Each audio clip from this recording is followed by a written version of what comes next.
बिस्मिल्लाहिर्रहमानिर्रहीम। अस्सलाम वालेकुम स्टूडेंट्स। आज हम सॉल्व करेंगे एक्सरसाइज नंबर 8.2 का question number 3 to question number 10। Lecture start करने से पहले मेरे चैनल को लाइक, सब्सक्राइब और शेयर ज़रूर कर दें। ये क्वेश्चंस बहुत आसान है। सबसे पहले स्टेटमेंट को देखते हुए आपने डायग्राम ड्रॉ करनी है और उसके बाद ये ट्रिग्नोमेट्रिक रेशोज यूज़ करते हुए जो भी साइड अननोन होगी ना वो हमने फाइंड कर लेनी है। अब यहाँ क्वेश्चन नंबर 3 में क्या लिखा हुआ है, अ टॉवर कास्ट अ शेडो। एक टॉवर है जो कि शेडो बना रहा है। तो सबसे पहले तो टॉवर ड्रॉ कर लेते हैं। सपोज ये एक टॉवर है, कास्ट अ शेडो। अब इसका शेडो कहाँ से होगा, यहाँ से आगे की तरफ होता है ना, इस तरह से। तो ये एक शेडो बना रहा है, दैट इज़ 20 मीटर लॉन्ग। और ये जो शेडो है ना, इसकी लेंथ गिवन है 20 मीटर। तो यहाँ लेंथ लिख लेंगे। When the angle of elevation of the sun is 65 degree. अब एंगल ऑफ एलिवेशन क्या होता है और यहाँ सन की बात क्यों हो रही है। सपोज देखें, अगर ये टॉवर है ना और इसका यहाँ शेडो बन रहा है तो इट मीन्स कि सन इस जगह पे होगा। अगर तो सन इस जगह पे होता ना तो इस टॉवर का शेडो इस साइड पे बनता। अब चूंकि इसका हमने शेडो इस साइड पे बनाया है तो इस जगह पे यहाँ सन होगा। और एंगल ऑफ एलिवेशन ये किस तरह से ड्रॉ करते हैं कि जो शेडो की जो लास्ट वाली जगह होती है ना, यहाँ से हमने इतने डिग्री का एंगल ड्रॉ करने हैं। आप यहाँ कंपास रखें और यहाँ से यूँ 65 डिग्री पे इस तरह से एंगल ड्रॉ कर लें सन की तरफ। तो ये वाला जो एंगल है ना, ये गिवन है 65 degree. How tall is the tower. हमने फाइंड क्या करना है कि टॉवर की हाइट कितनी है, यानी कि ये कितना लंबा है। ये वाली साइड हमने फाइंड करनी है, यानी कि परपेंडिकुलर। हम लेट कर लेते हैं कि हाइट ऑफ टॉवर जो है ना वो h है। Let height of tower equals to h। अब इसको नाम दे लें ABC, कह लें इस ट्रायंगल को, इन ट्रायंगल ABC। अब देखें हमें क्या चाहिए, परपेंडिकुलर चाहिए और बेस गिवन है। तो हम देखेंगे कि इनमें से हम कौन सी वाली ट्रिग्नोमेट्रिक रेशो यूज़ कर सकते हैं। ये हमने फाइंड करने हैं, परपेंडिकुलर और बेस गिवन है। यहाँ परपेंडिकुलर और हाइपोटेन्यूज है, यहाँ बेस और हाइपोटेन्यूज है। और यहाँ देखें इस वाली ट्रिग्नोमेट्रिक रेशो में परपेंडिकुलर और बेस है। तो हम ये वाली ट्रिग्नोमेट्रिक रेशो यूज़ करेंगे tan ऑफ थीटा। और थीटा यहाँ क्या होगा 65 डिग्री। और इस एंगल के ऑपोजिट वाली जो साइड होती है ना, ये बेसिकली परपेंडिकुलर होती है। इसके अलोंग ये वाली साइड बेस होती है और ये वाली साइड हाइपोटेन्यूज होती है। This is equals to perpendicular. Perpendicular क्या है AB डिवाइडेड बाय बेस क्या है BC। अब यहाँ वैल्यूज पुट कर दें। AB की वैल्यू क्या है h और BC की वैल्यू क्या है 20। यहाँ से हमारे पास h यानी कि हाइट ऑफ टॉवर इक्वल आ जाएगा, क्रॉस मल्टीप्लाई करेंगे 20 tan ऑफ 65 से मल्टीप्लाई होगा। सबसे पहले tan ऑफ 65 निकालेंगे। दिस इज इक्वल्स टू 2.1445 और इसको मल्टीप्लाई करेंगे 20 से, तो द आंसर इज़ 42.89 और साथ में यूनिट आ जाएगी मीटर्स की। तो हाइट ऑफ टॉवर ये हमने फाइंड कर ली 42.89 metres. So this is our answer. Question number 4 is Arif is standing on the top of a cliff 105 metre above lake. बंदा पूछे कि भाई इतना ऊपर तुम क्यों चढ़े हो। अच्छा जी, ये लेक है और यहाँ ये क्लिफ है, ठीक है। और ये क्या गिवन है कि इस क्लिफ की हाइट कितनी है 105 मीटर, ये ऊंची है। और इस जगह पे ना इसकी टॉप पे यहाँ आरिफ खड़ा हुआ है। The measurement of the angle of depression. अब एंगल ऑफ डिप्रेशन क्या होता है कि आरिफ जहाँ खड़ा हुआ है ना, to a boat on the lake is 42 degree. अब सपोज इस जगह पे बोट है तो angle of depression to a boat on the lake is 42 degree. यानी यहाँ से जब आरिफ देखेगा ना तो यहाँ इस जगह पे इसकी आंखों की सीध में हम लाइन ड्रॉ करते हैं और आप कंपास को इस जगह पे रखें इस वाली लाइन के ऊपर। और यहाँ से ये वाला जो एंगल मेजर होता है ना, ये कितने है 42 डिग्री। ये एंगल ऑफ डिप्रेशन कहलाएगा। ये बोट तक ये जो एंगल बन रहा है ना, ये है 42 degree. How far is the boat from Arif. Boat जो है ये आरिफ से कितनी दूर है, यानी कि हमने हाइपोटेन्यूज फाइंड करने हैं। लेट हाइपोटेन्यूज बी x, इसको x कह लें या d कह लें, आपकी मर्ज़ी है। और आप ट्रायंगल को नाम दे लें A, B और C। और चूंकि ये एंगल 42 डिग्री का है, हम क्लास 8 और 7 में पढ़ चुके हैं कि अगर दो पैरेलल लाइंस हों और तीसरी स्ट्रेट लाइन उनको अगर कट कर रही हो तो ये जो Z शेप बनती है ना, ये देखें ये एक Z शेप बन रही है। तो इसके कॉर्नर्स के अंदर ये वाला जो एंगल बनता है ये इक्वल होता है और इसको हम कहते हैं ऑल्टरनेट एंगल्स। इसी तरह से देखें ये भी तो Z शेप बन रही है ना, यूं यूं और यूं।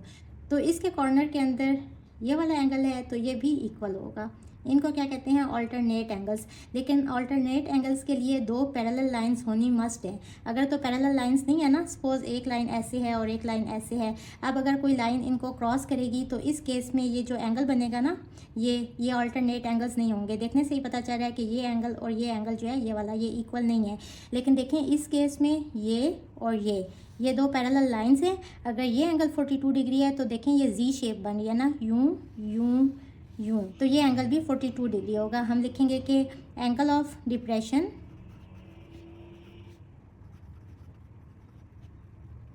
Equals to angle ACB equals to 42 degree, और रीजनिंग लिखेंगे ऑल्टरनेट एंगल्स। इसके बाद हमने फाइंड क्या करना है, हमने हाइपोटेन्यूज फाइंड करना है, और गिवन क्या है, परपेंडिकुलर गिवन है। तो हम वो वाली ट्रिग्नोमेट्रिक रेशियो यूज़ करेंगे जहाँ परपेंडिकुलर और हाइपोटेन्यूज होगा। अब देखें यहाँ परपेंडिकुलर और हाइपोटेन्यूज है, हम ये वाली ट्रिग्नोमेट्रिक रेशियो यूज़ कर सकते हैं। अगर इसको देखें तो यहाँ बेस और हाइपोटेन्यूज है, देखें बेस है और ये हाइपोटेन्यूज है, तो बेस भी गिवन नहीं है, हाइपोटेन्यूज भी गिवन नहीं है, मीन्स कि ये वाली रेशियो हम यूज़ नहीं कर सकते। अगर इसको देखें tan theta equals to perpendicular over base, perpendicular ये है, बेस ये है, तो यहाँ से तो हम बेस फाइंड कर लेंगे ना, लेकिन हमने क्या फाइंड करना है, हमने हाइपोटेन्यूज फाइंड करना है। अच्छा, एक और तरीका हो सकता है, अगर तो आप ये वाली ट्रिग्नोमेट्रिक रेशियो यूज़ करेंगे तो परपेंडिकुलर ओवर बेस, परपेंडिकुलर तो गिवन है ना, तो यहाँ से हमारे पास बेस आ जाएगी। जब बेस फाइंड कर लेंगे ना, फिर हम ये वाली ट्रिग्नोमेट्रिक रेशियो यूज़ करेंगे, तो बेस की वैल्यू यहाँ से जो निकली होगी वो यहाँ पुट करेंगे, तो वहाँ से हमारे पास हाइपोटेन्यूज की वैल्यू आ जाएगी, यानी कि ये वाला डिस्टेंस D हम फाइंड कर लेंगे। इस तरह से आंसर थोड़ा लेंथी हो जाएगा। अगर हम डायरेक्ट ये वाली ट्रिग्नोमेट्रिक रेशियो यूज़ करें तो हम यहाँ से डिस्टेंस D फाइंड कर सकते हैं। तो we know that sine of theta equals to perpendicular over hypotenuse. Perpendicular क्या है, परपेंडिकुलर यानी कि AB ओवर हाइपोटेन्यूज कितना है, CA या AC कह लें, और साइन ऑफ थीटा, यहाँ थीटा क्या है 42 डिग्री, तो sine of 42 degree equals to AB की जगह पे इसकी वैल्यू लगा दें 105 और AC की जगह पे इसकी वैल्यू लगा दें D। यहाँ से क्रॉस मल्टीप्लाई करेंगे तो D इक्वल टू आ जाएगा 105 और साइन 42 नीचे चला जाएगा। इसको कैलकुलेट करें, 105 divided by sine of 42 equals to 156.92, और ये आ गया डिस्टेंस D, और साथ में यूनिट आ जाएगी मीटर्स की। तो यहाँ आप लिख लें कि the distance of boat from Arif is 156.92 metres. तो ये हमारा क्वेश्चन नंबर 4 सॉल्व हुआ। क्वेश्चन नंबर 5 की स्टेटमेंट समझ लेते हैं। A ladder that is 20 feet long, एक लैडर है यानी कि एक सीढ़ी है जो कि जिसकी लेंथ कितनी है 20 फीट, ये हमने लिख लिया। Is leaning against the side of the building, ये एक बिल्डिंग के ऊपर पड़ी हुई है, रखी हुई है इन्होंने, यानी कि सपोज ये एक बिल्डिंग है ना, तो लैडर इस तरह से रखते हैं ना, यूं इस तरह से साथ पड़ी होती है सीढ़ी, और इसकी जो लेंथ है ये कितनी है 20 फीट, ये तो गिवन है। If the angle found between the ladder and the ground is 75 degree, अगर तो ये लैडर पड़ी हुई है ना, अगर इसका एंगल जो है ये भी गिवन है कि ये ग्राउंड है, तो इस लैडर का ग्राउंड से ये जो एंगल बन रहा है ये है 75 degree. How far is the bottom of the ladder from the base of the building. अब देखें क्लियरली ये बताया हुआ है कि बॉटम ऑफ लैडर ये वाला पॉइंट है और बेस ऑफ द बिल्डिंग ये वाली जगह है, तो हमने ये बेस फाइंड करनी है। हम लेट कर लेते हैं the distance of the bottom of the ladder from the base of the building BX। तो हम लेट कर लेते हैं कि ये वाला डिस्टेंस जो है ना ये X है। अब देखें हमें गिवन क्या है, ये वाली साइड कौन सी होती है, ये एंगल है ना, इसकी ऑपोजिट वाली साइड ये वाली परपेंडिकुलर होती है, ये वाली साइड हाइपोटेन्यूज होती है, और ये वाली साइड जो है ये बेस है। अब हम कौन सी दो साइड्स यूज़ करेंगे, हाइपोटेन्यूज की वैल्यू गिवन है और बेस हमने फाइंड करनी है, तो हम ये वाली दो साइड्स यूज़ करेंगे। तो हम देखते हैं कि हाइपोटेन्यूज और बेस किस वाली ट्रिग्नोमेट्रिक रेशियो में आ रहा है। तो देखें इस वाली रेशियो में हाइपोटेन्यूज और बेस आ रहा है, यहाँ परपेंडिकुलर और हाइपोटेन्यूज है और यहाँ परपेंडिकुलर और बेस है, तो हम ये वाली ट्रिग्नोमेट्रिक रेशियो यूज़ करेंगे। हम इसको नाम दे लेते हैं ABC का, और यहाँ क्लियर पता चल रहा है कि जो बिल्डिंग होती है ना, ज़ाहिर बात है उसका ग्राउंड से ये वाला जो एंगल है ये 90 डिग्री का होता है। तो triangle ABC is a right angle triangle, तो इट मीन्स कि हम ये वाली ट्रिग्नोमेट्रिक रेशियोज यहाँ यूज़ कर सकते हैं। तो यहाँ से हमारे पास आ जाएगा cos of theta curly brown hair, base क्या है यहाँ BC और हाइपोटेन्यूज यहाँ क्या है AC। Cause of theta, theta की वैल्यू लगा दें 75 डिग्री इक्वल्स टू बेस क्या है BC, ये है X और ए सी की वैल्यू यहाँ पुट कर देंगे 20। अब चूंकि हमने बेस फाइंड करनी है तो सिंपल यहाँ क्रॉस मल्टीप्लाई करेंगे, x equals to 20 into cos of 75 degree. Cos of 75 degree को कैलकुलेट कर लेंगे, दिस इज इक्वल्स टू 0.2588। इसको 20 से मल्टीप्लाई करेंगे तो आंसर हमारे पास आ जाएगा 5.176 और साथ में यूनिट कौन सी आएगी, फीट की। तो हम लिखेंगे कि the distance of bottom of ladder from base of the building is 5.176 feet. So this is our answer. Question number 6 is Uzma is standing 50 meters from a hot air balloon that is preparing to take off. Suppose यहाँ ये balloon है, जो hot air balloon होते हैं ना, और वो take off करने के लिए बस रेडी है। ये हॉट एयर बैलून है और गिवन क्या है कि Uzma is standing 50 metres from hot air balloon. Uzma जो है ना इस हॉट एयर बैलून से कितना दूर है, यानी ये वाला जो डिस्टेंस है ना ये गिवन है 50 मीटर्स। अगर इस जगह पे उज़मा खड़ी हुई है, the angle of elevation to the top of the balloon is 28 degree. यहाँ टॉप ऑफ बैलून ये वाली जगह है, तो एंगल ऑफ एलिवेशन यानी कि ये जो एंगल बन रहा है ना उज़मा तक, ये वाला एंगल कितना है, 28 degree. Find the height of the balloon, तो हमने ये वाली हाइट जो है ना ये हमने फाइंड करनी है यहाँ से यहाँ तक। तो हम लेट कर लेते हैं the height of balloon be H, और इसको हम नाम दे लेते हैं ए बी और सी का। ये एक राइट एंगल ट्राइंगल है क्योंकि यहाँ जो एंगल बनेगा ना ये 90 डिग्री का होगा। तो triangle A B C is a right angle triangle, और चूँकि हमने हाइट फाइंड करनी है यानी कि हमने परपेंडिकुलर फाइंड करना है, और ये वाला एंगल चूँकि गिवन है तो इसकी अपोजिट जो साइड होती है ये परपेंडिकुलर होता है, ये वाली साइड हाइपोटेन्यूज और ये वाली बेस होती है। तो बेसिकली अब हमने कौन सी साइड लेनी है ये हमने फाइंड करनी है, परपेंडिकुलर और बेस हमें गिवन है, तो यही वाली दो साइड्स हम लेंगे, परपेंडिकुलर और बेस। देखें परपेंडिकुलर और बेस, अगर हम इस वाली ट्रिग्नोमेट्रिक रेशियो को यूज़ करेंगे तो ऊपर परपेंडिकुलर है और नीचे बेस है। जो भी इंफॉर्मेशन गिवन है ना, distance of उज़मा from hot air balloon वो लिखने इक्वल्स टू 50 मीटर्स, और हमने फाइंड क्या करना है, हाइट ऑफ बैलून यानी कि ए बी हमने फाइंड करना है। तो हम लेट कर लेते हैं height of balloon be H. इसके बाद हम ट्राइंगल ए बी सी में ये वाली ट्रिग्नोमेट्रिक रेशियो ले लेते हैं, tan of theta equals to perpendicular over base. tan of theta यहाँ क्या है, 28 degree. Perpendicular is A B और बेस इज़ बी सी। अब यहाँ वैल्यूज़ पुट कर दें, ए बी की वैल्यू हमने लेट की हुई है कि ये है एच, और बी सी की वैल्यू गिवन है 50। इसके बाद चूंकि हमें एच की वैल्यू चाहिए तो क्रॉस मल्टीप्लाई होगा, 50 यहाँ tan 28 से मल्टीप्लाई होगा, तो H equals to 50 into tan of 28। ये इक्वल टू आ जाएगा 50 इंटू 0.5317। इनको मल्टीप्लाई करें तो हाइट ऑफ बैलून ये कितनी आ जाएगी, 26.585। इसको आप इक्वल टू करके लिख सकते हैं 26.59 कर लें, और साथ में यूनिट आ जाएगी मीटर्स की, क्योंकि ये भी साइड है ना और साइड के साथ मीटर्स गिवन है। तो हम लिखेंगे कि height of balloon equals to 26.59 metres. So this is our answer. Question number 7 की भी सबसे पहले स्टेटमेंट समझ के डायग्राम ड्रॉ कर लेते हैं। A man is in the boat, एक आदमी है जो कि बोट के अंदर बैठा हुआ है। That is floating 175 feet from the base of 200 feet Cliff. ये एक क्लिफ है और इसकी कितनी हाइट है, 200 फीट क्लिफ की हाइट है, और एक बोट है जिसके अंदर आदमी बैठा हुआ है। सपोज इस जगह पे बोट है जिसमें आदमी बैठा हुआ है, और ये जो बोट है ना इस floating 175 feet from the base of 200 feet Cliff, यानी ये बोट जो है ये क्लिफ की बेस से इस जगह से कितना दूर है, ये गिवन है 175 feet. What is the angle of depression between the cliff and the boat. अब यहाँ से क्लिफ और बोट के बीच में इस तरह से लाइन ड्रॉ करेंगे और हमने क्या फाइंड करना है, एंगल ऑफ डिप्रेशन। ये कौन सा एंगल होता है, इस तरह से अगर हम लाइन ड्रॉ करें ना यहाँ इसके साथ से स्ट्रेट लाइन, तो ये वाला जो एंगल है ना बेसिकली ये हमने फाइंड करना है। इसको हम नाम दे लेते हैं ट्राइंगल को ए बी और सी का, और चूंकि जो क्लिफ है वो बिल्कुल सीधी खड़ी होती है ना, इट मीन्स कि ये जो एंगल है ना ये 90 डिग्री का है। इट मीन्स कि ये एक राइट एंगल ट्राइंगल बन रही है और हमने ये वाला एंगल फाइंड करना है। अब देखें अगर इस लाइन को और इस लाइन को देखें तो ये दो पैरेलल लाइंस है और तीसरी स्ट्रेट लाइन इनको कट कर रही है। तो अगर हम ये वाला एंगल फाइंड कर लेना तो इट मीन्स कि ये इसके इक्वल हो जाएगा, क्योंकि ये दोनों ऑल्टरनेट एंगल्स हैं। तो सबसे पहले हम ये वाला एंगल फाइंड करेंगे। अब गिवन क्या है, परपेंडिकुलर गिवन है और यहाँ से बेस गिवन है। तो परपेंडिकुलर और बेस इस वाली ट्रिग्नोमेट्रिक रेशियो में आ रहा है, तो हम ये वाली ट्रिग्नोमेट्रिक रेशियो यूज़ करते हुए यहाँ से थीटा यानी कि ये वाला एंगल फाइंड कर लेंगे। गिवन क्या है, the distance of boat from the base of the Cliff.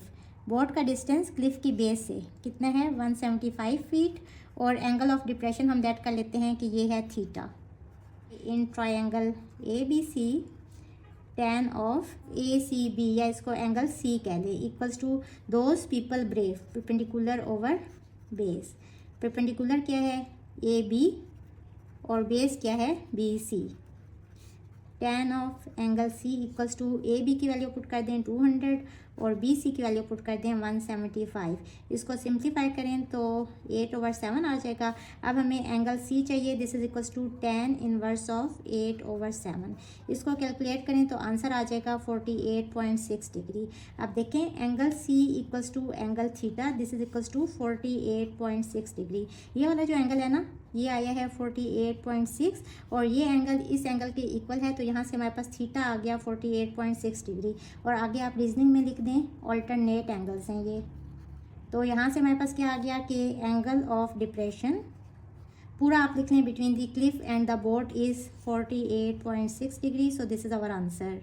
आपको ये क्वेश्चंस मुश्किल तो नहीं लग रहे? देखें बहुत आसान क्वेश्चन है। सबसे पहले हमने डायग्राम ड्रॉ करनी होती है और फिर जो भी चीज़ उन्होंने हमसे पूछी होती है ना वो फाइंड करते हैं यूजिंग ट्रिग्नोमेट्रिक रेशियोज।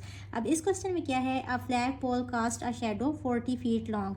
एक फ्लैग पोल है यानी कि जिसके ऊपर झंडा लगा होता है ना वो वाला पोल है। ये एक शेडो बना रहा है यानी कि यहाँ से यहाँ तक। ज़ाहिर बात है शेडो इसकी बेस से स्टार्ट होता है ना, तो ये एक शेडो बना रहा है और शेडो की लेंथ गिवन है 40 feet. When the measurement of the angle of elevation to the sun is 31 degree. अब देखें शेडो इस साइड पे बन रहा है तो मीन्स के सन इस जगह पे होगा, और एंगल ऑफ एलिवेशन यानी कि यहाँ टॉप ऑफ पोल से यहाँ नीचे शेडो तक ये वाला जो एंगल बन रहा है ना सन से इसका एंगल, इसको कहेंगे एंगल ऑफ एलिवेशन। ये गिवन है 31 डिग्री। अब देखने में तो ये वाला एंगल 31 डिग्री का नहीं लग रहा, लेकिन हमने तो बेसिकली बस अपना कॉन्सेप्ट क्लियर करना है। How tall is the flag pole, flag pole कितना लंबा है, यानी बेसिकली हमने ये वाली जो साइड है ना ये लेंथ ये हमने फाइंड करनी है। तो हम लेट कर लेंगे लेंथ ऑफ फ्लैग पोल, आप इसको हाइट भी कह सकते हैं, इक्वल्स टू एच के, ठीक है। और इसको आप नाम दे लें ए बी और सी का। और चूंकि ये ग्राउंड है और इसके ऊपर बिल्कुल सीधा पोल खड़ा होता है ना, तो मीन्स कि ये एंगल जो है ना ये 90 डिग्री का होगा। हर जगह पे मैं आपको एंगल क्यों बता रही हूँ कि ये एंगल 90 डिग्री का होगा, क्योंकि देखिए अगर ये राइट एंगल ट्राइंगल नहीं होगी ना तो उस केस में हम इस पर ट्रिग्नोमेट्रिक रेशियोज यूज़ नहीं कर सकते। ट्रिग्नोमेट्रिक रेशियोज सिर्फ उस जगह पर यूज़ होती हैं जब ट्राइंगल जो है वो एक राइट एंगल ट्राइंगल हो। और गिवन क्या है, लेंथ ऑफ शेडो, शेडो की लेंथ गिवन है 40 फीट। और हमने फाइंड क्या करना है, ये जो पोल है ना फ्लैग पोल ये कितना लंबा है, यानी कि इसकी हाइट हमने फाइंड करनी है। अब हमें ट्रिग्नोमेट्रिक रेशियोज पता हैं, some people have curly brown hair, those people brave. अब देखें यहाँ हमने फाइंड क्या करना है, परपेंडिकुलर, क्योंकि ये एंगल है ना इसके ऑपोजिट साइड ये वाली परपेंडिकुलर होती है और ये वाली साइड बेस होती है। तो हम वो वाली ट्रिग्नोमेट्रिक रेशियो यूज़ करेंगे जहाँ परपेंडिकुलर और बेस आ रहा होगा। तो देखें यहाँ परपेंडिकुलर और हाइपोटेन्यूज है, यहाँ बेस और हाइपोटेन्यूज है, यहाँ परपेंडिकुलर और बेस है। तो हम ट्रायंगल लेंगे ए बी सी और इसमें ये वाली ट्रिग्नोमेट्रिक रेशियो यूज़ करेंगे, tan of theta equals to perpendicular over base. Perpendicular है ए बी और बेस क्या है बी सी। अब यहाँ वैल्यूज पुट कर देंगे, tan ऑफ थीटा, थीटा कितना गिवन है 31 degree, this is equals to A B को हमने लेट किया कि वो है h और बी सी की वैल्यू पुट कर देंगे 40। अब यहाँ से हम h फाइंड कर सकते हैं ना, h equals to 40 into tan of 31 degree.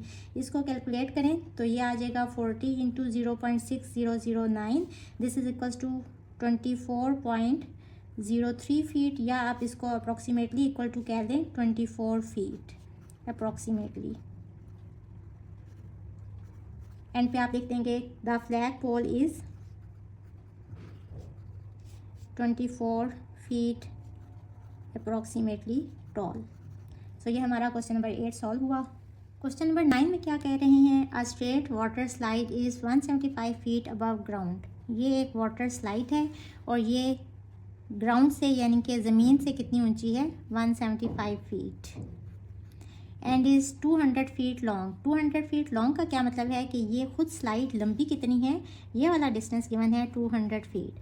What is the angle of depression to the bottom of the slide. Angle of depression कैसे निकलता है, यहाँ से इस तरह से स्ट्रेट लाइन ड्रॉ करते हैं और बॉटम ऑफ स्लाइड ये है ना और ये ग्राउंड है, तो ये वाला जो एंगल होता है ना, ये एंगल ऑफ डिप्रेशन होता है, ये हमने फाइंड करना है। और हमें पता है कि ये और ये स्ट्रेट लाइन है और ये एक तीसरी लाइन स्ट्रेट लाइन इसको कट कर रही है, तो ये एंगल इक्वल होगा इस एंगल के, क्योंकि ये ऑल्टरनेट एंगल्स हैं। और देखें ये जो वाटर स्लाइड है ना, ये ग्राउंड से अगर इसका स्ट्रेट यहाँ इस तरह से देखें कि किसी चीज़ के साथ तो ये अटैच हुई हुई है ना यहाँ, तो सपोज़ ये एक वॉल है, तो यहाँ जो एंगल बन रहा होगा ना, ये 90 डिग्री का होगा। तो गिवन क्या है कि water slide is 175 feet above ground, तो हम लिखेंगे water slide height from ground, ये गिवन है।